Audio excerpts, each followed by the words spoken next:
দুনিয়াতে আপনি যত বড় সমস্যায় থাকুন, যত বড় বিপদে থাকুন আর যত বড় কষ্টেই থাকুন না কেন, তার সমাধান সম্ভব যদি আপনি আমল করতে পারেন।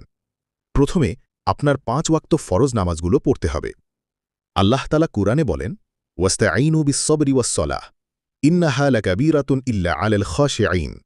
অর্থ, তোমরা ধৈর্য ও নামাজের মাধ্যমে সাহায্য চাও, নিশ্চয়ই এটা অত্যন্ত কঠিন, তবে যারা বিনয়ী তাদের জন্য নয়। সূরা বাকারা আয়াত 45। ধৈর্য ও নামাজ এই দুটি হল আল্লাহর পক্ষ থেকে দেওয়া প্রাকৃতিক ঔষধ। প্রতিদিন 12 রাকাত সুন্নাত নামাজ আদায় করুন।